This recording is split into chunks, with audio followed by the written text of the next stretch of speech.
Acorda, mulher, que começou. Opa, vamos começar. Papo Feminino está no ar. Gente, começou! Olha, o papo de hoje tá chique, viu? Tá chique demais. Essa entrevistada, ela já estava na nossa lista desde o ano passado, na primeira temporada do Papo Feminino.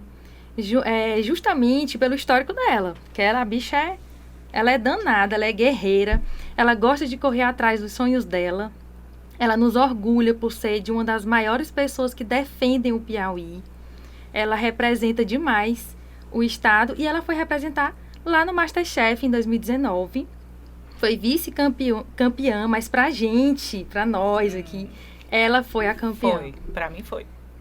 Não sei, aquilo ali, mulher, tá errado. A gente vai falar sobre isso daqui a pouco.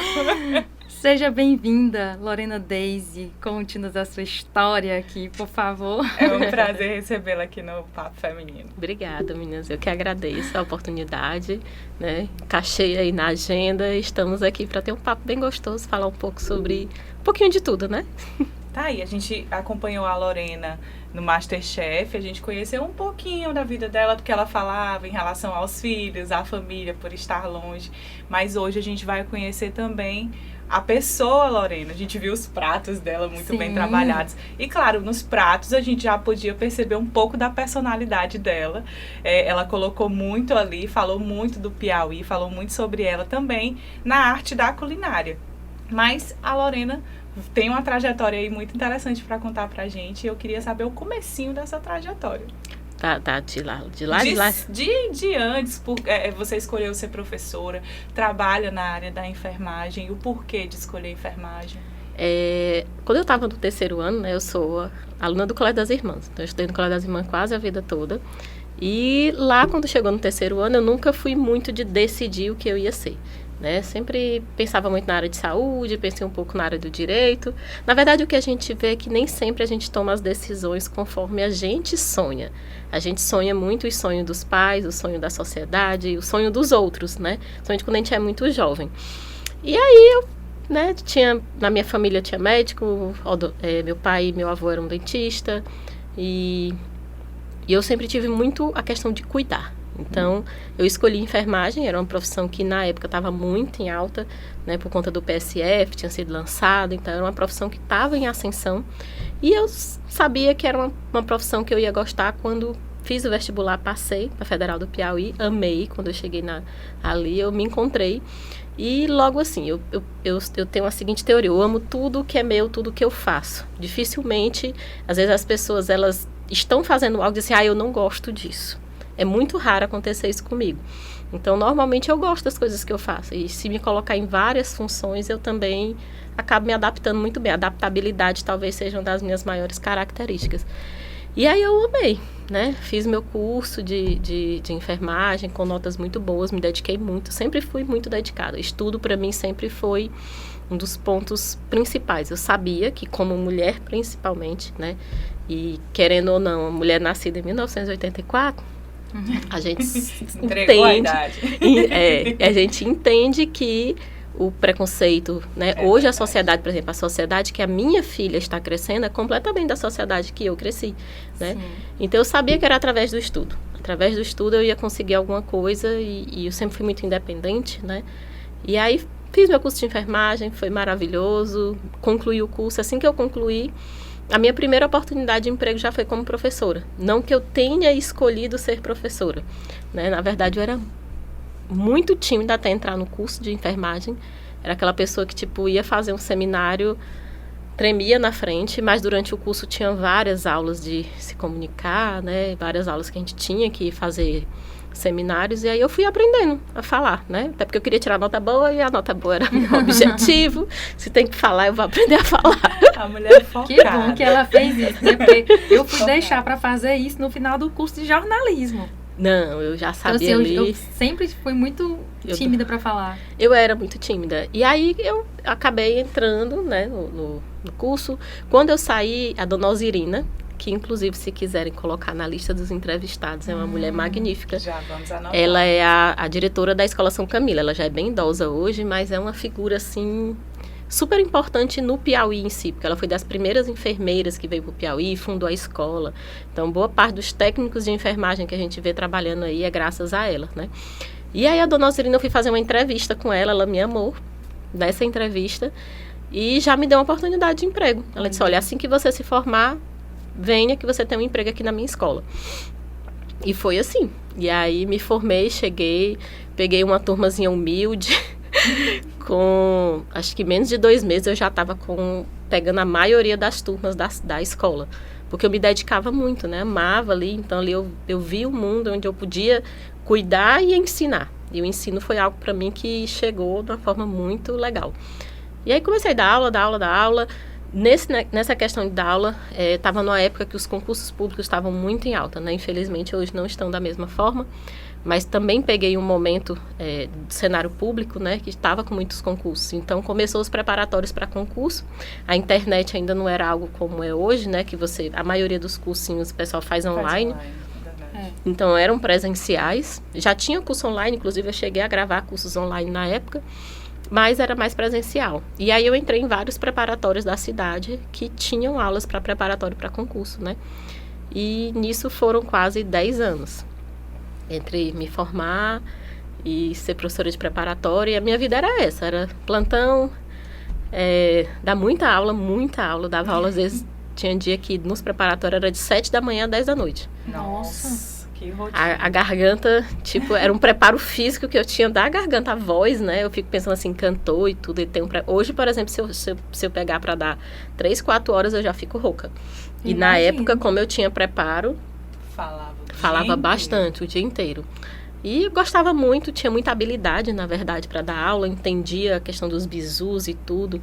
Então, fui uma das primeiras aqui do Piauí a entender que você tinha que facilitar para o aluno, para ele aprender, que não adiantava chegar ali, a ideia era facilitar a vida, né? Sim, as pessoas falam em relação ao conhecimento, né? Não é fácil você transmitir o conhecimento. Você pode até ter, mas você tem que ter habilidade para passar para os alunos.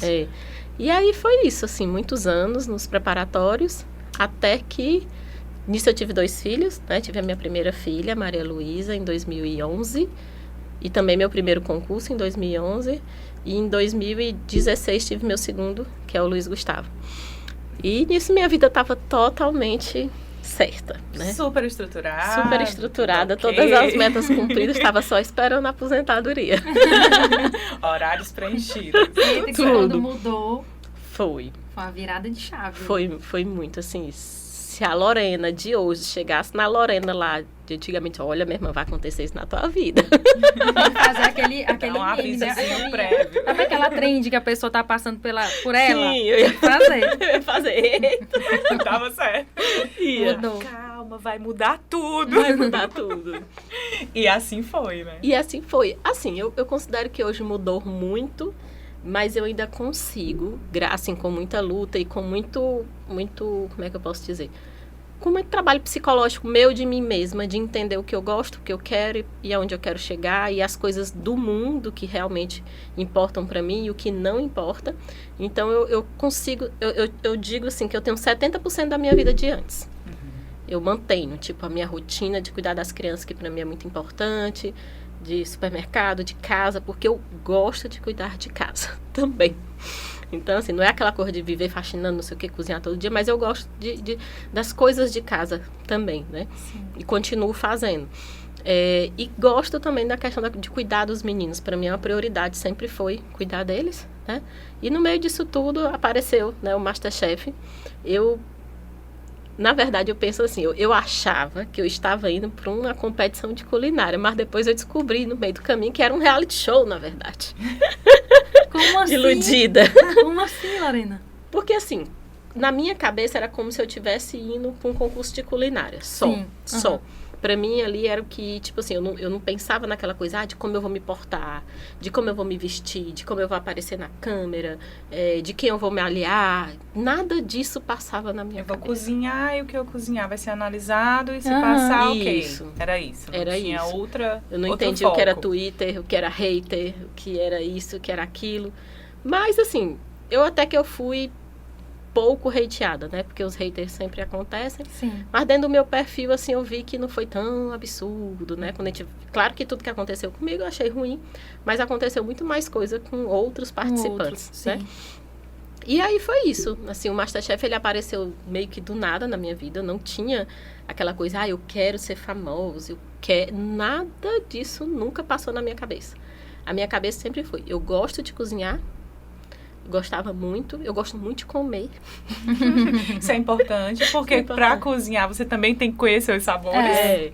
Hoje eu tô um pouco menos ansiosa em relação, por exemplo, eu vou próxima semana para São Paulo e eu ainda não fiz a lista dos restaurantes que eu vou, mas antigamente, meu Deus, era tipo 6 meses aquela lista já estava pronta, que eu queria ir, que eu queria ticar. Só que eu já conheci muita coisa. Não tem aquela pessoa que gosta de viajar. A minha aventura era provar sabores. E eu entendia que eu não sabia de quase nada. Eu nunca tinha provado polvo, vieira, coisas mais diferentes. Eu nunca tinha comido. Então, meio que eu tinha aquela vontade de conhecer muitas coisas, né?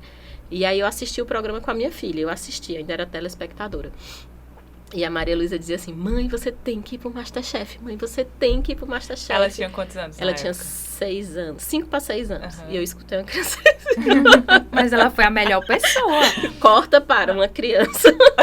Opiniões sinceras, né? Criança tem opinião sincera. Mas eu sempre fui muito assim. A Maria Luísa, mãe, eu quero isso, eu quero aquilo. Assim, de material não, mas de coisas, né? Tanto é que quando eu fui com um lacinho dela. Tinha toda aquela coisa de fazer aquilo por ela também. E aí eu me inscrevi, muito por acaso, assim, gravei um vídeo sexta-noite em casa. O meu filho mais novo só tinha 1 ano. Quando eu fui enviar o vídeo, eu fui ler as regras e vi que tinha que passar de 3 a 4 meses em São Paulo. E aí eu olhei para ele tão bebê, eu disse, não vou porque ele é muito pequeno e eu não tenho coragem de deixar um bebê tão pequeno, né? E aí, esqueci. Só que o Google Fotos salvou o vídeo. Quando foi e eu nem imaginei, eu não coloquei para salvar, tipo, salva este vídeo, não sincronizar, nada disso, que hoje eu já entendo sobre isso. Na época, eu só gravei o vídeo, o celular, por algum motivo. Ficou lá. Quando foi no outro ano, que ele já tinha 2 anos, a minha prima mandou uma mensagem pra mim. Inclusive, ela tá nas seletivas, ela foi comigo, né? Ela disse, Lorena, tu não vai não? Vai, mulher, tu viu? Aqui ganhou ano passado, nem era tão boa assim. Adoro as análises. Adoro as análises. Ninguém sabe, né? Quando a pessoa sofre lá, as pessoas ficam naquela. Enfim, aí foi quando eu decidi, eu disse, vou mandar. Aí mandei o vídeo, achando que não ia dar em nada. E 2 dias depois, eu acho que eles estavam procurando alguém com o meu perfil, tipo nordestino. Porque são menos nordestinos que se inscrevem, porque é caro participar do programa. Muita gente fica assim, como assim? Eu imagino. Como assim? Aí eu só digo, né, não é... Caro, deslocamento, tudo, estadia. Né? Eles não pagam nada. Eles dão uma ajuda de custo lá para você gravar, mas eles não pagam transporte, ida e vinda. Então, por exemplo, eles mandaram mensagem para mim na segunda, eu tinha que estar quinta-feira em São Paulo. Segunda à tarde eles falaram comigo. Ou seja, você comprar uma passagem em cima da hora, a gente sabe como sem se programar. O Piauí, né? Porque se estivesse no Rio de Janeiro, se estivesse em Minas Gerais, eu poderia pegar um ônibus. Tem várias opções. Mas aqui não, aqui é mais difícil. Então foi bem caro para poder participar. São 3 seletivas. Então foi, voltou. E cada vez que eu ia vendo que rapaz, tô gostando dessa brincadeira aqui no fogão. Agora falar, o Piauí, espera bem assim, eu vou bem que testar. E vai dar certo. E aí eu lembro quando eu fui pra primeira seletiva, eu já voltei com um livro de técnicas culinárias, porque eu nunca tinha tido um livro de gastronomia. Olha aí, viu? Nunca tinha tido. O que eu falei. Acho que a Lorena estudou, ela estudou. Muito. Então assim, quando eu vim da primeira seletiva, que eu fui apresentar lá, eu já passei no aeroporto, tinha uma livraria Cultura no aeroporto, e lá eu já procurei os livros, e não fui procurar um livro de receita, não sei o que, eu já sabia o que eu tinha que estudar, né? Isso é uma coisa que ser professora me ensinou, né? Como estudar, e como professora de preparatório para concurso, eu tinha que preparar meus alunos em pouco tempo. Então, eles não podiam estar lendo materiais aleatórios, estudando bobagem. Eles tinham que estudar aquilo que era importante, e isso eu aprendi. E aí foi quando eu já vim com o primeiro livro de técnicas, já estudando no avião, e fui depois, não, se eu passar ou não passar, eu já estou aqui aprendendo alguma coisa. Para ver como é o destino. Uma pessoa que já desenvolveu técnicas de estudo, saiu da área ensinando outras pessoas, já sabia como estudar, já sabia como entender um pouco de determinados assuntos. Ela foi e mergulhou onde ela tinha que mergulhar. Exatamente, porque essa era uma das perguntas que eu tinha curiosidade para fazer. Porque, assim, quando você chegou lá, Vieira, a pessoa disse, eu nunca vi isso daqui. Aí ela pegava as coisas assim, como se ela já conhecesse naturalmente. assim. E aí eu pensei, cara, ou ela estudou muito, ou ela já tem uma experiência, assim, com culinária, ela... Não, sei zero lá. experiência. A Vieira, foi a primeira vez que eu vi uma Vieira. A Paola disse assim, sua Vieira tá perfeita. Eu disse, e ela, você já tinha comido antes? Eu disse, é a primeira vez que eu vejo uma. Olha aí, é isso. Mas eu vejo hoje que existe a parte de dom. E existe dom mesmo, porque eu já vi muita gente estudar e eu, meu Deus do céu, coitado. A pessoa estuda. Não sai nada. Não falando da profissão, mas, por exemplo, eu já vi chefes cometer erros muito simples de gastronomia. Coisas muito simples mesmo, né? Que você fica olhando assim, poxa, tem um jeito mais fácil de fazer isso. E, às vezes, cozinheiros que já trabalharam para mim, né? Não tenho mais nenhum dessa espécie hoje trabalhando para mim. Mas você ensinava a pessoa de um jeito e quando você via já estava fazendo de outro, que tornava aquela técnica errada, que tornava mais difícil, né? Então, assim, tem o dom, porque se não tivesse o dom, não adianta você ter estudo. Imagina você pegar um livro e estudar como dirige. Não significa que dali você vai sair dirigindo. Então. Precisa da habilidade, precisa de querer e precisa de um certo dom, né? Então, acho que comigo faz junção disso tudo. Tem um donzinho mesmo, que eu demorei a aceitar entender isso, porque eu achava que era para todo mundo. Eu só entendi isso quando eu comecei a trabalhar na área, em que eu tinha que ensinar outras pessoas e eu ficava assim, poxa, essa pessoa tem um currículo tão bom, porque que ele devia saber mais do que eu, né? Tipo, pessoas com 10 anos de profissão, que eu chegava e eu dizia assim, poxa, então existe o dom, existe o estudo, mas eu estudei muito lá. Durante os 3 meses de Masterchef, se eu não me engano, eu li mais de 50 livros. Livros mesmo, todo tamanho, investia muito. Então, parte do dinheiro que eu gastei, né, muito, foi com a compra de livros. Olha aí. Eu sabia, mulher. Essa mulher tinha que estudado. estudar, porque não era normal as coisas que ela fazia, não. E, assim, em relação... Tá, escutou a filha e foi lá. Vou participar. Uma das coisas que eu fico... que eu me pergunto, né? A gente vê os chefes falando, eles são bem rígidos. Isso trava um pouco os participantes, porque o que eu percebo é que tem alguns que levam cada alfinetada. Eu seria uma dessas que talvez... Não que eu tenha o dom para cozinhar, mas eu seria uma dessas que mas eu acho travaria. Que a Lorena, ela soube trabalhar sob pressão muito ela bem. Foi, isso que eu queria entender, porque assim, algumas pessoas travam, né? Estão de frente para 3 chefes que são muito importantes para o cenário da culinária e, ao mesmo tempo, eles são extremamente rígidos. Estão de frente para a câmera, algo que muita gente não tem o costume de estar, e ainda tem que fazer um prato excelente, bacana. Eu acho que tem 2 fatores aí. O primeiro fator é minha questão de logística de tempo. Questão de filhos, tudo. A minha vida sempre foi muito corrida. E ser professora é uma coisa que invade muito. Ser professora, você tem noção de tempo. Você sabe que você vai ter que entrar ali numa sala, você tem 50 minutos para entregar aquele conteúdo e fazer tudo certinho. Você não pode estar, ai meu Deus, falta 3 minutos e eu ainda estou aqui. Não dá tempo para desespero. Não dá, então tudo é programação. Então eu tinha essa questão de time muito bem estipulado, então dificilmente você vê uma prova que eu estava ali, tem prova que tipo eu estava terminando, estava limpando a bancada, organizando para empratar, porque dentro da minha programação eu tinha conseguido. O que eu via muito era que o pessoal se perdia no tempo ali, absurdamente, né? Então, o tempo era uma, e tu me fez uma pergunta, eu esqueci agora. Era para saber, assim, o que é que te travava? Ah, pronto. E a outra coisa muito importante foi que eu também trabalho muito a minha mente. Tudo da gente é a cabeça da gente, né? Às vezes você fala, meu Deus, ela é super centrada. Não, de jeito nenhum. Pois eu achei. Eu só sou uma tentante de ficar centrada.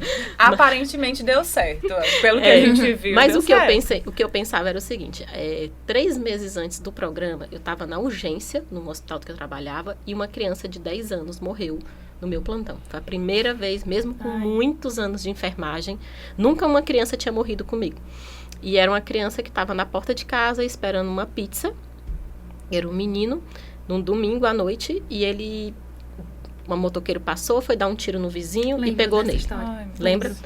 E eu estava no plantão. Então, eu fico toda arrepiada só de lembrar. Eu também. E aí, quando eu lembro que eu estava lá, que, tipo, tava aquele desespero da mãe chorando, o pai chorando, e a gente tentando ressuscitar o garoto, e que eu tinha que pegar, né? Eu fui a pessoa que pegou o acesso para pegar a veinha dele, porque ali era uma das chances da gente tentar a ressuscitação dele, e eu não podia tremer. Imagina a enfermeira, ai meu Deus, o menino. Não, eu tinha que ficar ali totalmente fria e fazer. Sim. Então, toda vez que eu vi os chefes reclamando, eu dizia assim, Lorena, tu já passou por isso.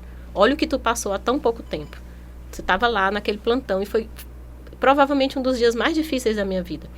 Então, não ia ser o chefe que ia me desestabilizar. Não ia ser ele gritando comigo. Eu sempre ponderava muito matematicamente. Cara, se eu passei por isso, isso aqui é só isso.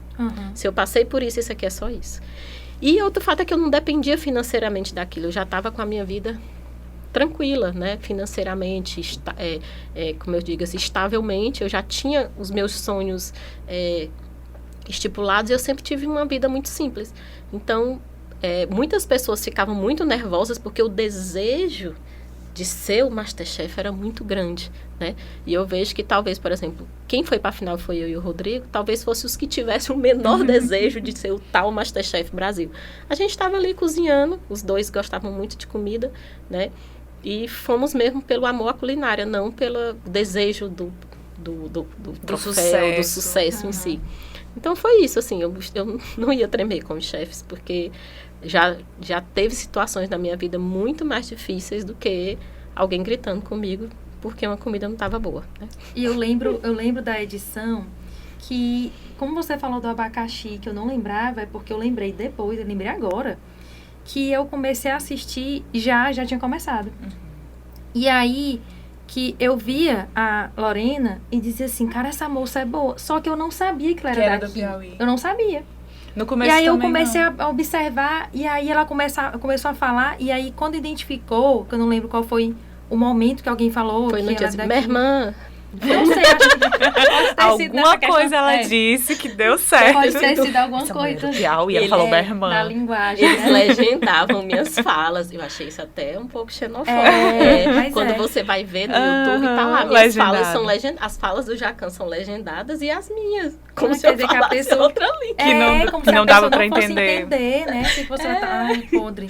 E quando eu cheguei lá, eu achei que eu não tinha sotaque nenhum. Mas o que tem um pouco denuncia os isso. piauienses é justamente a linguagem. O bianqui, o bianli, sabe assim, o paia. É muito paia. É coisa nossa. A gente tem sabe? a gente tem muitas palavrinhas que... Como todos os outras regiões também tem. Não vamos tirar, o pessoal né? de Goiás tem muito uai, né? Os meninos que eu tinha lá 2 amigos que eram da região de Goiás. Eles falavam uai. Hoje, essa semana mesmo, eu tava mandando uma mensagem pra Ayla, né? Que eu vou pra São Paulo, perguntando se ela tava lá pra gente se encontrar, tudo. Aí ela, uai, amiga. Aí eu já ri, né? Uai? Aqui a gente é, oxe. Né? Exato. Essa história do abacaxi, né? Quem acompanhou o Masterchef sabe que a Lorena, pra entrar no Masterchef, pra disputar aí com 40 pessoas, ela teve que descascar um abacaxi. E aí a chefe Paula ia lá, olhava milimetricamente se o abacaxi estava cortado de forma... 8 fatias iguais. Eram 8 fatias. Uma pessoa, inclusive, foi eliminada porque cortou 7 fatias. Sabe? Então, era assim, muito... As regras eram muito bem trabalhadas e muito bem explícitas. Mas a gente vê, por exemplo, nessa ideia do abacaxi, a gente acredita que descascar um abacaxi é uma coisa muito simples. Só que a culinária tem regras, inúmeras regras, e aí que a Lorena teve essa oportunidade de pegar um pouquinho dessa ideia da culinária lá. Sim, então... Descascar o abacaxi é fácil, difícil é descascar perfeitamente e cortar 8 fatias iguais. Então, pegar aquele abacaxi e transformar em 8 fatias, né? Porque a tendência, principalmente no nervoso, é você cortar uma, quando você termina aqui, não... E eu lembro no programa que você pegou, acho que foi você que pegou a faca e mediu pra tentar entender como que ela ia cortar certinho as 8 fatias. Aí eu cortei, né? Eu calculei ali o meio do abacaxi, cortei no meio. Foi. No meio. Fiz uma fração. Eu nunca teria pensado nisso. Não, eu não trabalho sob pressão. Eu não sei fazer nada sob pressão. Já tava eu ia ficar super nervosa. Não dá. Não dá. Eu acho que a minha vida toda foi trabalhar sob pressão, então... E olha que eu sou jornalista. E aí, se o jornalismo tem o tempo para ter que fechar, para poder fazer um jornal, então tudo isso tem, né? É muito tenso. Toda vez que eu vou gravar pra TV, receitas, gente, é muito tem tenso. tempo para tudo. Você vê todo sabe. mundo correndo assim ao redor. Todo mundo ao gri- vivo. falando, gente, Pois você é. vai entrar no seu quê? Como eu não E executo o apresentador muito, muito bem aqui, ó. Não é? Como eu não executo muito essa parte de programas, já fiz de rádio, mas não é a mesma loucura, Televisão, então loucura. é muito tranquilo.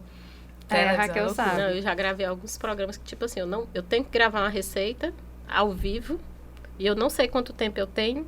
Aí quando chega, não, você vai ter 4 minutos, tá bom. Eu tô vendo 3 minutos. Aí desses 4 minutos, a apresentadora ainda pega, tipo, os 45 segundos. Olha, eu tô aqui com a Lorena. Eu fico, moça, me apresenta rápido. Porque senão eu não consigo passar a receita. Meu Peraí que eu Deus. já falo contigo, que eu só tenho tantos minutos. Peraí, fala já. A TV é É puxado, é puxado. puxado. Meu Sempre Deus. puxado. Agora, assim, Lorena, a minha dúvida em relação à preparação de pratos, porque a gente via muito no MasterChef as combinações. Eu preparei um molho com siriguela, com não sei o quê, e preparei um que ela fez até o carré, não foi? Eu acredito que foi Jabuticaba. o carré com o molho de jabuticaba e tem um molho assim. Então, como que é feita essa logística, esse preparo de pratos e que são sabores tão diferentes, mas que juntos se casam? Eu tenho muito essa dúvida. Na época eu tentava ler muito, pegar muita referência de pratos que já existiam e também não tinha muita noção, não. Então, assim, eu sabia que o vinho combinava com o carré, porque eu já tinha visto carré com molho de vinho. Sim. Então, eu acrescentei a jabuticaba junto com esse molho de vinho, que eu sabia que não ia dar um rompante de sabor muito grande. Então, eu fui nessa linha mais segura, mas também eles podiam chegar e dizer, isso aqui não tem nada a ver com nada, fora. Então, tem muito ali de testar mesmo, porque eu não tinha formação nenhuma, né? Hoje, no meu restaurante, é completamente diferente. Eu já tenho muita formação. De 2009 para cá, eu nunca parei de estudar.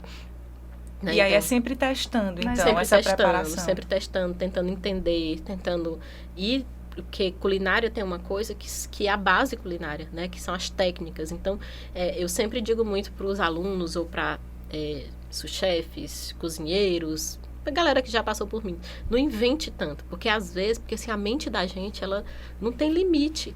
E às vezes a pessoa, tipo assim, entra naquela coisa, tipo assim, eu vou fazer uma coisa super inovadora. E normalmente dá errado. Na cozinha, eu já vi até o Alex Atala falando, não é fazer o que ninguém fez, é fazer, eu acho que é mais ou menos isso, tá? Fazer o que as pessoas já fizeram de uma forma diferente. Sim. Então, isso é a identidade da culinária. Hoje em dia, com o mundo que a gente tem, com tudo que já foi, ninguém vai lançar um parmegiana novo, um carbonara novo. São clássicos. Clássicos é clássicos. O que a gente consegue fazer é respeitar o clássico. Então, tudo começa com o respeito. O respeito ao ingrediente, o respeito à técnica, o respeito à história daqueles pratos. E aí você dá um leve toque, né? Isso é o que eu faço hoje no Piancol. Então, o Piancol hoje ele tem uma cozinha francesa com a pegada nordestina. Então, é como se eu pegasse a comida nordestina e piauiense, principalmente, e juntasse com a cozinha francesa. Mas eu obedeço as regras da cozinha francesa e aí vou dando os meus toques ali com o que eu aprendi da minha avó, aprendi da minha tia, aprendi em vários locais sobre cozinha piauiense. Muita coisa eu faço, por exemplo, ketchup de buriti. Eu tenho lá um ketchup de buriti, que é uma receita incrível. Então, assim, ketchup já existe, o buriti é nosso. E eu só conhecia mesmo o doce de buriti. Nunca conheci lá muita a gente tem coisa. manteiga de buriti, ketchup de buriti, tem drinks com buriti também. Então, foi bem antes de eu começar o Piancol, uma pessoa foi e me deu um buriti. E aí eu disse, cara, o que é que eu vou fazer com isso? Sou muito assim.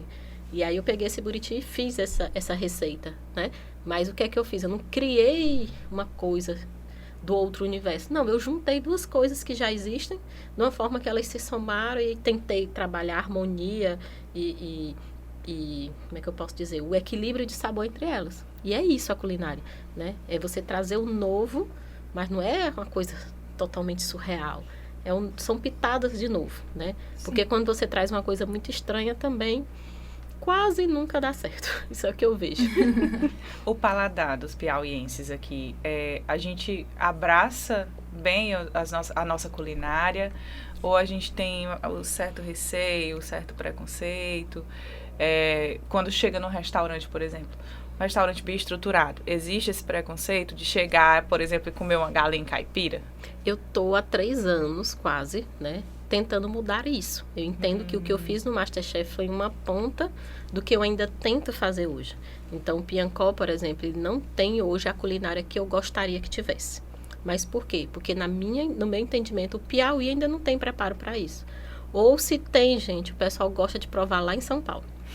Sai daqui, vai para São Paulo, vai nos restaurantes lá, mas aqui quando chega, não.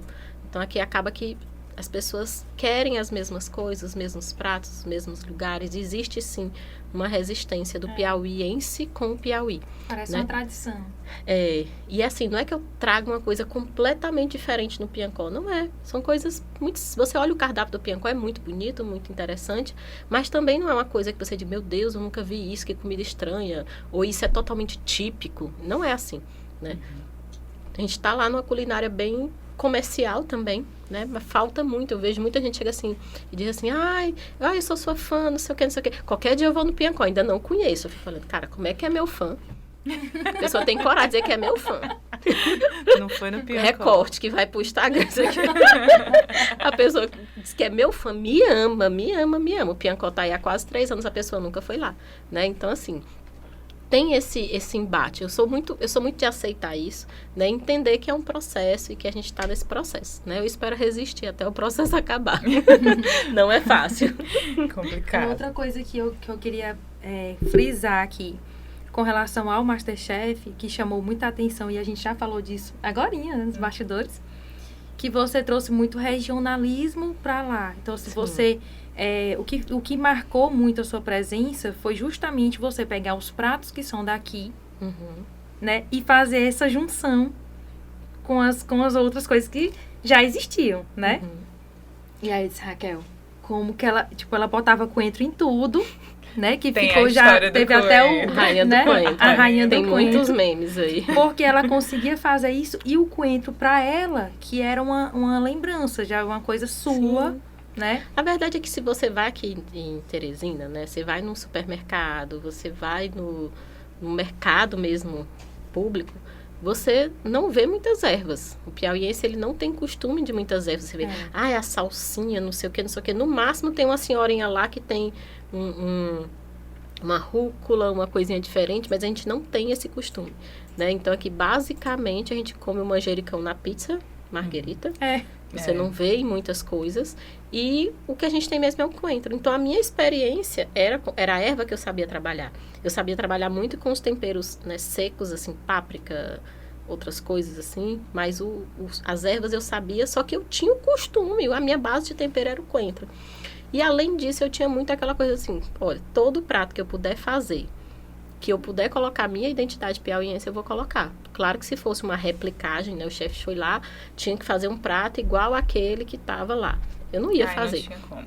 Não, mas se eu tivesse a oportunidade de criar alguma coisa, eu ia criar com base nas minhas características. Perfeito. Até porque isso ia ser meu diferencial. Se eu tô ali, aí eu vou fazer uma coisa da cozinha japonesa. A chance de eu errar é muito maior, né?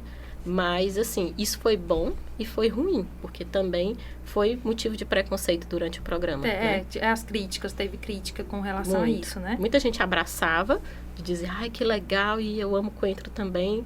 E outra parte já via aquilo ali como uma característica nordestina e a xenofobia existe, né? Sabemos. Ela falou da xenofobia, eu queria entender, assim, o que você identificou, alguns pontos que você identificou além do coentro que poderiam soar realmente como um certo preconceito.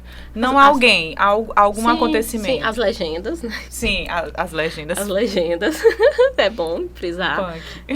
O coentro em si, e algumas, assim, no mais não teve tanta coisa dentro do programa em si, porque os chefes gostavam muito de mim.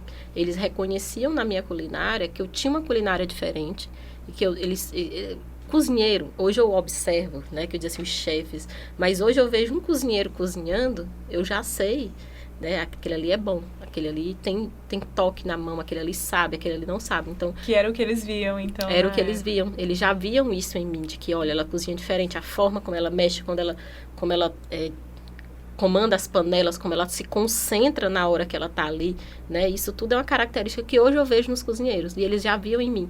Então, quando eu estava ali cozinhando, eu não ficava olhando o que o outro estava fazendo, não sei o que, não. Estava ali e estava concentrada no meu, né? Então, eles já viam isso. Então, dentro do programa em si, foram coisas muito simples que não chego a dizer, porque no programa eu sofri isso. Não. Mas fora do programa, quando o programa for ao ar, com os recortes de tudo, né? E a internet, que hoje é um juiz aí implacável, aí nisso aí é que a gente vê mais o preconceito existindo. Entendi. Mas também eu sou muito de boa. Não, se teve, eu percebi que você não ia nem, inclusive, levar isso pra frente, porque o seu foco era outro. Não, e eu acho que a torcida dela era muito maior, assim. Oxe, a gente tava O pessoal tava aqui. muito mais torcendo. Pela minha visão, tinha muito mais gente torcendo por você do que tentando criticar alguma coisa que você tenha feito. Sim, Sabe, e é porque né? o programa ainda dá aqueles direcionamentos, né? De mocinha, de não sei o que e tal. E eu não era a mocinha da história. Mas, enfim, mas também eu não era malvada, assim. Por mais que tentassem em algum momento me induzir a falar alguma coisa, de falar do outro, uma certa agressividade não faz parte da minha personalidade. Então, eu sempre, assim, alguns momentos de tensão maior, eu tinha comandos mais nas provas de equipe, né? Eu gritava muito. Então, assim, porque eu estava ali no momento e eu via aquilo ali meio como o meu trabalho, que eu trabalho, né, muito focada. Então, você está no hospital, não dá para estar 3 pessoas trabalhando direito e 4 ali meio avoado, né? E na época tinha um pessoal que tinha dificuldade de focar ali e executar o trabalho que estava sendo passado para eles. E aí isso acabava que tinha um pouco de conflito, era onde aparecia mais, meu Deus, a Lorena é mandona. Mas é líder. Líder tem que fazer a Lorena alguma coisa. é mandona. Aí eu fico olhando assim, eu disse, gente, ou eu mandava, ou a gente não entregava o prato. Então, eu não tinha muita opção. Se eu era líder, eu tinha que fazer isso, né? Tanto é que depois, quando eu fui entender um pouquinho isso, eu não queria ser líder das equipes. Eu fui líder várias vezes, porque assim, quem ganhava a prova era líder. Eu ganhei muitas provas. Então, consequentemente, eu fui exposta a muitas lideranças, né? Mas se eu pudesse escolher, eu disse, não, eu prefiro que o outro seja líder e que eu só cozinhe aqui numa praça, porque seria mais tranquilo para mim, né? Em relação aos filhos, Lorena, foram 3 meses de programa? Foram. E esse tempo todo, eram poucas vezes que você podia vir e vê-los? Como foi eu nunca essa? vi. Esses 3 meses eu nunca vi. Né? Então a saudade foi grande. Assim, eles chegaram aí. Então, assim, os primeiros 40 dias eu não vi. Eu fiquei... hoje eu tenho até meio que trauma de videochamada. Tipo, se eu passo o fim de semana e não tô com eles, eu nem gosto de fazer videochamada, porque eu só lembro da época que as videochamadas era a forma que eu tentava falar com eles, né? E não era muito bom. Mas aí depois o meu marido, na época, que hoje é ex-marido, ele levava as crianças, né? Só que assim, tinha vários agravantes nisso. Porque eles não sabiam quando eu seria eliminada. Então, ele não podia comprar uma passagem hoje para daqui a 15 dias. Porque daqui a 15 dias eu podia nem estar lá. Então, ele esperava, tipo assim, deixa eu ver se ela vai ser eliminada ou não essa semana. E aí, eu compro a passagem. Também as passagens eram compradas em cima da hora. Aí, normalmente, depois desses 40 dias, ele ia de 15 em 15 dias, ou com uma criança ou outra. Aí, tipo, ia na sexta-noite, passava o sábado, voltava no domingo com eles, né? Mas já ia matando um pouquinho a saudade. Mas todo o tempo eu fiquei lá em São Paulo. Até porque os voos, às vezes, atrasam. Às vezes, cancelam voo de lá pra cá. E na época, era mais comum ainda esses cancelamentos. E eu tinha muito medo de, por exemplo, vir pra casa, passar o final de semana em casa, porque era só, a gente gravava todos os dias, até sexta. E aí, não consegui voltar a tempo, né? E aí, ter problema e tudo. Então, eu resolvi ficar por lá mesmo. A Nathalie tá assim. Eu fico pensando, porque eu fico pensando nos bastidores. Os bastidores. Você fica falando, eu fico pensando lá, na como é a correria. Sabe que você falou que todo dia, né? Todo dia, de segunda a sexta a gente gravava. Eu já ia perguntar os dias, você falou, de segunda a sexta. Tinha dia que a gente saía 2 horas da manhã. Cara, é muito louco. É muito corrido, eu acho que quando a pessoa acaba, ela tá morta, tá? Porque não é só ali, você tá com a cabeça cansada também. Mas aí, nessa hora, não tinha tempo pra descansar, porque ainda tinha que estudar pro programa do dia seguinte. Era quando terminava, às vezes terminava mais cedo, né? Tipo 6, 7 horas. Aí a galera ia pra resenhazinha no fim de né? E eu não, obrigada. Eu só pensava assim, cara, minha família tá se sacrificando para que eu esteja aqui, vou dar o meu melhor. Então eu não ia, tipo, com um barzinho, tomar um chopp só para conversar. Eu voltava para casa, ia estudar, ia ver vídeo, e assistir os outros programas, né? Eu reassisti todos os outros Masterchefs. Arrasou, mulher. Foi, que era pra poder ver. O foco e a determinação. Por isso que pra gente ela é campeã. Não é, meu irmão. Naquela hora, Até a hoje gente eu comentou não- sobre isso. Pra gente, a última prova, né? Em que você fez os pratos todos voltados pra regionalidade, pro Piauí em si, quando você explicava e falava das regiões e explicava o porquê daquele prato, de onde que você tirou aquela ideia. Ah, eu tirei aquela ideia do litoral piauiense. Sim. E aquilo pra gente tem realmente um sabor diferente. A gente não provou o prato, mas a gente sentiu, viu lá com os nossos olhos e pôde sentir que a gente estava sendo representada, a nossa regionalidade estava ali naquele prato. Talvez, eu não sei se eles chegaram a dizer isso, pelo fato de não conhecer alguma das nossas regiões, eles não puderam compreender a sua fala ou o que estava sendo retratado ali naquele prato. Na verdade, quando se fala de culinária ou qualquer arte, né? Eu não vou pro Japão esperando que eu conheça a comida do Japão. Eu tenho que entender aquilo ali e ver se aquilo é palatável ou não. Eu acho que foram outras coisas que levaram, né, as decisões deles, né, respeito, mas acho que não foi por não conhecer, porque isso é comum para eles. Eles trabalham com isso, eles avaliam comida, eles são chefes que conhecem muita coisa, né? E, teoricamente, deveriam conhecer a comida brasileira, né? Então, hoje a gente tem, por exemplo, acho que hoje já são 2 brasileiros, né? Porque na época era o Jacan, a Paola e o Fogaça.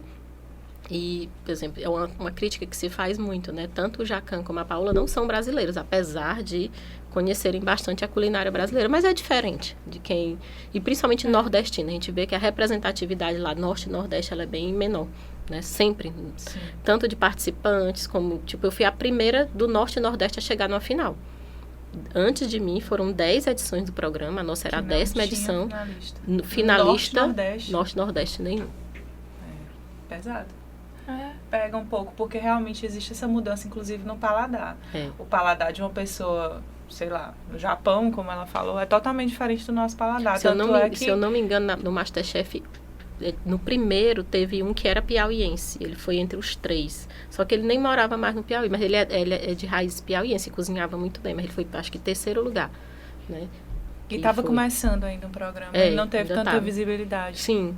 E para estudar fora, tá, Lorena ficou ali, foi vice-campeã do Masterchef, e estudar fora, existiam alguns desafios também, ou foi tranquilo depois receber a bolsa e poder conseguir estudar? Conta um pouquinho dessa trajetória. Para quem é mãe, né, eu já tinha passado 3 meses fora. No meio do programa, assim que eu fui pro programa, eu lembro que eu só entreguei meu filho no primeiro dia de aula da escola, no mais novo, né? E voltei, ele já estava ali com 4 meses de aula. Logo depois, em julho, eu tive o diagnóstico dele de autismo. Então, já foi outra pancada no meio de várias pancadas que eu estava recebendo ali, né? Não foi nada fácil esse diagnóstico. Hoje eu lido super bem com isso. O Luiz é uma criança maravilhosa. Claro que tem algumas questões, mas eu lido super bem com isso.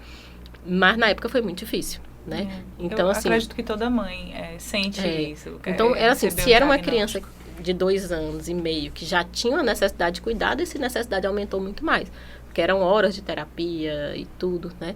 Então, acabou que minha rotina mudou muito depois do diagnóstico do Luiz. Mudou muito. Então, assim, se o Masterchef mudou minha vida, foi 10% em relação a depois que o Luiz teve o diagnóstico. Porque isso realmente mudou minha rotina de vida mesmo, porque eu tive que parar ali do que eu achava que era uma rotina normal, que já estava estipulado para mim, para me dedicar a estudar sobre o autismo, me dedicar a acompanhar, fazer as terapias dele em casa, levar para as terapias, então era muito mais complexo, né? Então, eu estava em outra coisa falando, eu me perco. Com relação à sua ida para estudar fora. Desculpa, é porque eu entro numa linha de pensamento e vou. A gente também é assim. Né? E aí, foi quando eu vi o curso, eu queria fazer o curso. Então, tipo assim, eu não fui para aquilo ali tudo para sofrer e viver de fazer vídeo no Instagram. Né? Uma coisa que eu tinha certeza que eu não queria ser uma Masterchef de Instagram, eu queria ser uma chefe. para mim era importante eu, né, ter o conhecimento e querer realmente ter o certificado de chefe. Então eu fui para fazer o curso no Rio de Janeiro. Falei com o pessoal da Le Cordon Bleu, né, da escola, e aí eles disseram que conseguiam transferir do Canadá para o Brasil, porque eu disse que não queria ir para o Canadá. Tipo, vai pro Canadá. Eu não quero ir pro Canadá, me deixa no Brasil. Porque aqui era muito mais fácil. Quando eu fui pro Rio, inclusive o começo do curso foi nas férias, eu consegui levar o Luiz. Então ele ficou comigo ali em torno de 1 mês e pouco. Inclusive eu até botei numa creche lá no Rio de Janeiro. Foi aquele... Total mudança. Aquele circo, né? Para poder fazer o curso, conseguir fazer o curso e conseguir ser mãe ao mesmo tempo. Então ele foi, as aulas começou, acho que faltou uns 10 dias de aula, ele retornou para Teresina, né? E eu continuei fazendo o curso, mas eu fiz no Rio, o que para mim foi fundamental para conseguir fazer o curso. Nossa, realmente quando você vai pensar assim, são muitas mudanças e, como você falou, você queria realmente adequar a sua vida à sua nova realidade. Então, inclui, lógico, filho, que não pode, você não pode simplesmente deixar para trás. Não dá. Eu vou para o Canadá e vou deixar os meus filhos aqui. Eu acho que realmente é o sentimento que toda mãe... E a escolha? E foi pouco tempo, né? Tipo, 4 meses, eu já tinha passado no começo do ano. Foi tudo muito rápido. No outro ano já aí, novamente, não dava. Tudo muito Lorena, rápido. Quando você ganhou esse curso para fazer, você já sabia o que queria? Porque eram 2 opções, né? Não, 2 opções só para o primeiro lugar. É só? Que era o curso completo de cozinha ou de confeitaria. E o meu já era o curso de cozinha, já era estipulado. Já era estipulado. Mas, de qualquer forma, eu iria querer fazer o curso de cozinha, com certeza. Imagino. Era o seu foco maior. E aí, terminou o curso. Ok, venceu aquele período, fez o curso tranquilo, entre aspas, né? Sim. Que não foi tão tranquilo.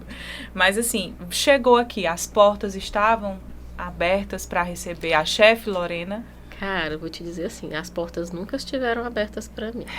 Eita. Eu sempre fui construindo minhas portas e abrindo minhas portas. Eu queria muito, eu saí do curso, eu disse, não, quero botar um restaurante, tal. Não tinha, meu Deus, muito inocente, a menor noção do que é o babado de ser um restaurante mesmo. Só que quando eu vim do Rio de Janeiro para cá, foi exatamente bem próximo à pandemia. Então, ali foi os primeiros dias, foi terminando, eu chegando em Teresina, eu lembro que eu já ainda fiz procurei uns prédios para alugar, tudo, já estava com a casa, disse, não, vou fazer o restaurante aqui. E aí, quando eu estava para assinar o contrato, a pandemia veio. Nossa. E aí, interrompeu todos os... Que é a pandemia que mudou a vida de todo mundo, foi uma reviravolta, e que ninguém esperava ser tão... tão devastador, assim, como foi, né? Transformando a vida de muita gente, principalmente... restaurante e a área do comércio, né? Foi. E claro, as pessoas que trabalhavam na linha de frente. A pandemia, pra mim, Lorena, né? Ela não foi ruim. Sim. Primeiro porque eu pude... eu ainda não tinha um restaurante, não tinha feito um investimento, então não tive nenhum prejuízo, né? Foi uma época que eu economizei dinheiro, porque estava em casa, não podia sair mesmo. Sim. E o que fez com que durante todo esse tempo que eu economizei, serviu para a época que eu fui abrir o Piancó logo depois, né, da pandemia. Ainda foi na pandemia, o Piancó ainda surgiu na pandemia. E foi uma época que eu pude me virar muito para mim entender como pessoa, tudo, e cuidar dos meus filhos. Na pandemia foi quando eu consegui entender mais sobre o autismo e resgatar o Luiz Gustavo. O Luiz Gustavo era uma criança que ele não falava uma palavra. Terminou a pandemia, ele tinha uma comunicação bem bacana. Perfeito. Então, serviu para isso, porque ele, né, de certa forma, a pandemia me parou de tudo isso. E eu fui lá cuidar mesmo do meu filho, né? Dos meus filhos, dos dois. Sim. Lorena, então, foi só bom. te interrompendo, desculpa. Tu recebeu o diagnóstico do Luiz, ele tinha quantos anos? 2 anos e 7 meses. 2 anos e Isso 7 foi em 2019. A pandemia veio em 2020, em janeiro, né? Sim. Então, ele já tinha quase 1 ano de tratamento quando a pandemia veio. Só que o tratamento dele não era, como é que eu posso dizer? Ele não era bom como é o de hoje. Então, isso é uma coisa do autismo que muitas pessoas não entendem. Às vezes, você paga muito caro, mas você não tem o melhor tratamento. Então, o Luiz, ele tinha, né, uma equipe terapêutica das melhores de Teresina, mas da clínica melhor. Mas, sabe, que é como se fosse um namoro. Às vezes aquela pessoa é maravilhosa, E você é uma pessoa maravilhosa, mas eu não encaixo maravilhoso com maravilhoso. Você não vê o negócio desenvolver. Tem outro maravilhoso que você procura no mundo e aquele maravilhoso ele vai encaixar com você e vai dar certo. Então, mais ou menos foi isso com o Luiz na equipe terapêutica que, desde essa época, ele tem hoje. Então, a tia Dalana, inclusive, bote a tia Dalana também na sua lista. Olha aí. Já temos Uma duas mulher, sugestões. uma mulher fantástica, que é a psicóloga do Luiz, né? Então, ela e a tia Joana, que é psicopedagoga, são duas que fizeram toda a produção. Produção. A produção tá pedindo pra gente fazer uma pergunta. Tá bom. Muito importante. Pergunta da Obrigada. produção. Vai linkar com É isso. com relação ao nome do restaurante. Pronto. Como surgiu o nome Piancó, né? Você Vou vai contar essa já historinha, falar a gente dessa história. Então, assim, a tia Dalana foi uma que, tipo assim, pegou o Luiz Gustavo, acreditou muito, trabalhou muito com ele, a gente conseguiu a melhoria junto com a doutora Simone, que é uma médica também especialista em crianças com autismo. Então, o Luiz deslanchou e aí eu consegui, né, soltar um pouquinho, deixar ele bem, soltar um pouquinho para voltar a minha carreira de chefe. Porque eu precisava que ele tivesse bem para seguir em frente, porque eu não ia seguir em frente deixando ele atrás, não estando bem, né? Sim, sobre o nome Piancó, vamos lá. O nome Piancó, primeiro, quem sugeriu o nome foi um tio meu. Tem um tio que ele é psiquiatra, né? Então, ele é super criativo, ele é muito criativo. E ele chegou um dia e disse assim, ele colocou o nome do primeiro restaurante, que ia ser naquela casa, né? Eu vou deixar esse nome guardado, porque vai que um dia esse nome ele não vai. revela, não revela. E aí, quando eu disse, não, foi a pandemia, tio Celso não vai ter mais esse restaurante. Aí, quando eu disse que queria outro restaurante, ele disse, eu já sei o nome. Vai ser Le Piancó Blue. Nossa! Porque ele misturou Le Cordon Bleu com Piancó, com não sei o que. Eu disse, adorei o nome, vai ser só Piancó. Mas aí eu fui entender o significado do nome Piancó, né? O Piancó em si, na linguagem tupi-guarani, significa magoado, né? E aí eu até pensei assim, poxa, não vou colocar o nome do restaurante, um nome coisa tão pesada, né? E aí, depois eu fui ver a letra do cavalo Piancó, né? Que é o que realmente é Piauí. Quando você fala de Piauí, a dança típica mais comum é a do cavalo Piancó, né? E na letra ele fala sobre um cavalo, que ele é manco. Ele fala assim, o meu cavalo é Piancó, ele é ligeiro, ele é bonito, ele é forte e ele é Piancó. Ou seja, muitas qualidades. Linka tudo com o Luiz Gustavo. O meu filho hoje, né? Ele é uma criança que é bonita, ele é inteligente, ele é divertido, ele é maravilhoso e ele tem a deficiência dele. Então, lá no Piancó eu falo muito assim, vocês são um monte de Piancó. Ou seja, todo mundo tem o seu pequeno problema, a sua deficiência escondida, né? Ou aquela sua dificuldade, o TDAH, o daltonismo. Menina, que massa. As várias coisas que a gente tem e não é por isso que a gente para, né? A gente consegue ser muito além dos problemas que a gente tem. Então, mesmo magoados, mesmo ali sem uma perna, mesmo ali sem alguma coisa, a gente segue e pode ser maravilhoso. Então, para mim, Piancó significa superação. Na linguagem da Lorena é isso. Não, palmas. Obrigada. Arrasou, mulher. Realmente. Caramba. Poxa, porque quando ela falou do magoado, né? Do magoado. Eu fiquei superação. Magoado. É quando ela explicou, menina. Piancó é superação. Outra visão. Outra visão. As palavras mudam de significado. A gente ainda tem tempo? Temos. Tem? Diz que temos. Temos. A gente vai falar, então, em relação... Tá, o Piancó surgiu. E a gente quer saber se lá no Piancó a gente pode provar um pouco dos pratos que a gente viu lá no MasterChef. Sim, os pratos da final, eles estão no menu também, né? E a gente tem outros pratos. Então, assim, eu mudo muito o cardápio do Piancó. Todo tempo a gente muda. Inclusive, por exemplo, próxima semana eu vou estar indo de São Paulo fazer um curso. Depois desse curso, a gente vem com um novo menu degustação para o Piancó. Então, eu fico sempre mudando o cardápio. Nosso cardápio, ele muda muito. Então, deixa eu ver, 3 anos de Piancó. Esse já é o nosso 5º cardápio. Olha aí. Mas ninguém pode ter uma refeição, uma coisa que ela tenha gostado muito, que ela vai chegar lá e dizer, eu queria comer aquele. Não, não tem mais. Tem. Os clientes nossos que já são, né, conhecem. Por exemplo, a gente tem clientes que, olha, eu gosto daquele prato. Aí ele manda o WhatsApp, diz, a gente faz o prato para ele. Normalmente ele não tá lá no menu disponível, mas aqueles clientes que já são da casa, que entendem, que já não, é porque eu gosto muito daquele prato. Não se preocupe não, quando você vier o prato tá aí, é só avisar com antecedência. Tá ótimo, isso é muito bom. Tá vendo o acolhimento desse restaurante?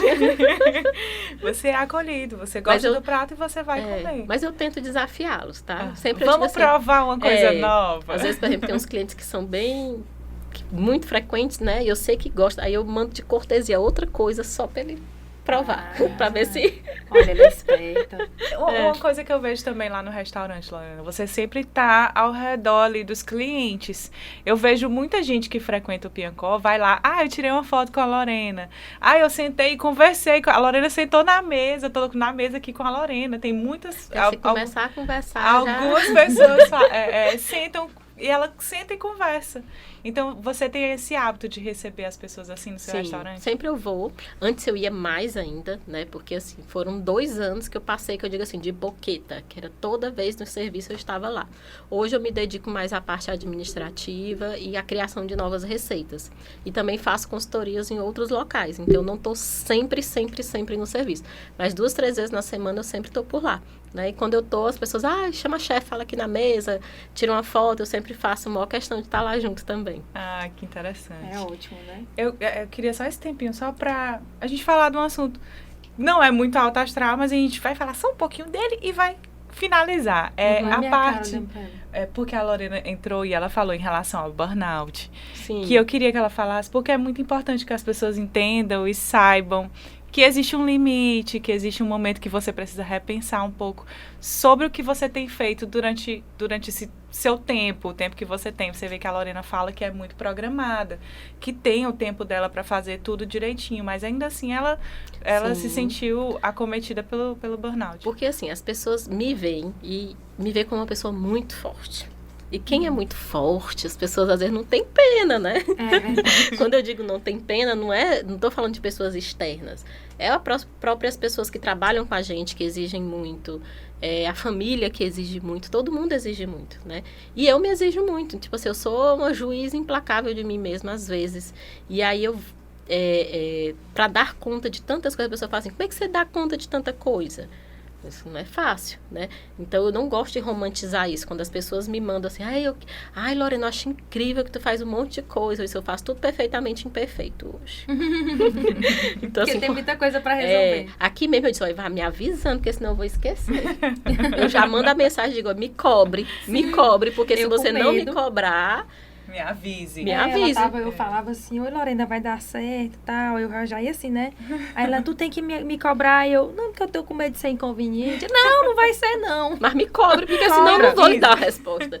Então, eu aprendi meus limites. Então, assim, foi um tempo muito importante. Então, eu trabalhava exaustivamente. E ainda queria dar conta das crianças, dar conta de mim, dar conta daquilo tudo.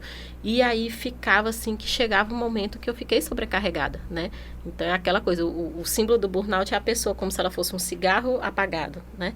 Então, chegou um momento que eu realmente tive sinais de depressão, sinais de cansaço, eu não queria sair da cama, saía mesmo porque era obrigada, mas é como se eu não tivesse alegria em viver. Sim. A verdade é essa. E quando eu pensava no trabalho em si, aquilo era um trauma para mim.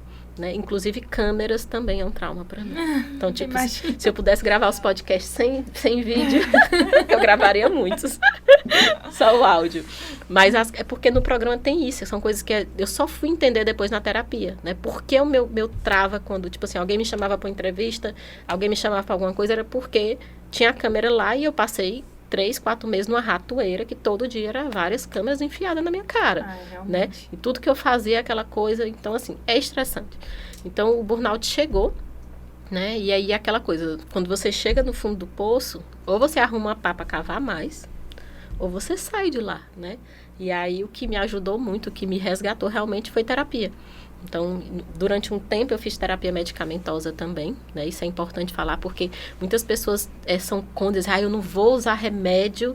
Eu usava antidepressivo mesmo, porque as pessoas às vezes dizem simplesmente isso, eu não vou como se porque fosse tem se medo- curar sozinha. Pois E é, não mas é. tem medo da dependência também. Isso, só que assim, o nosso cérebro, ele é químico. E o cérebro da pessoa que está com burnout, que está depressiva, ele é um cérebro que tem deficiências químicas. E o medicamento, ele vem para tratar isso. Então, assim, quando as pessoas dizem assim, você vai sair disso, não é bem por aí, né? Precisa de ajuda. Então, eu tive durante um tempo, hoje eu já não uso mais medicamento, graças a Deus, mas eu usei quase 1 ano.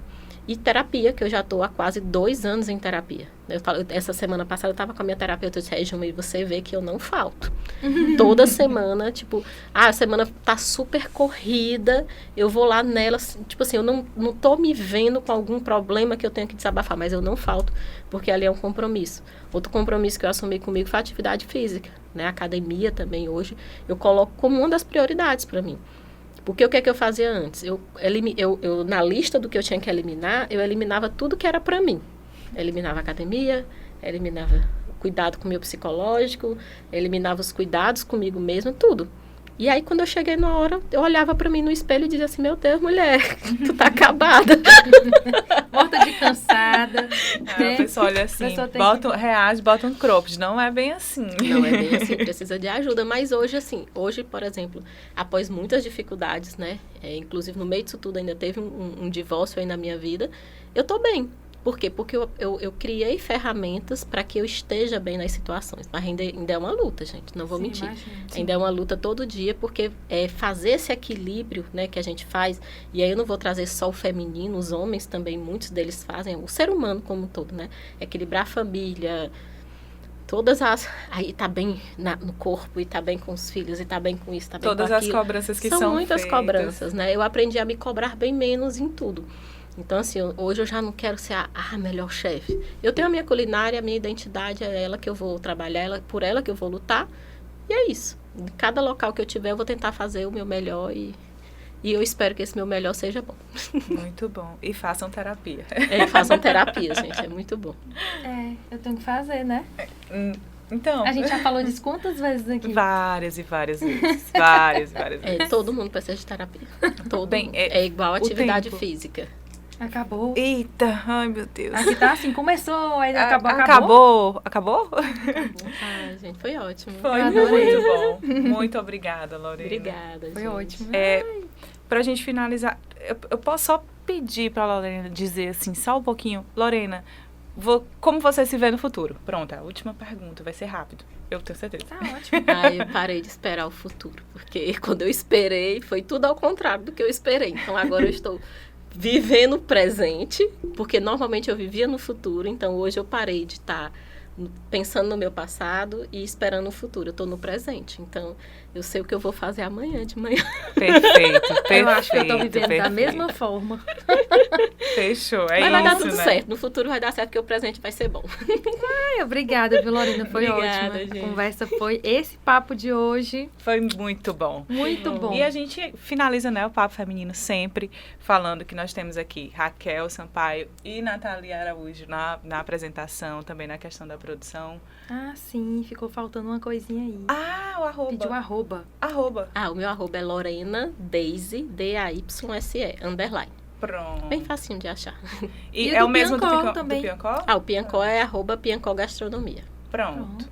Bem, Raquel Sampaio, Natália Araújo apresentando, né, e preparando o roteiro, tudo bonitinho para vocês.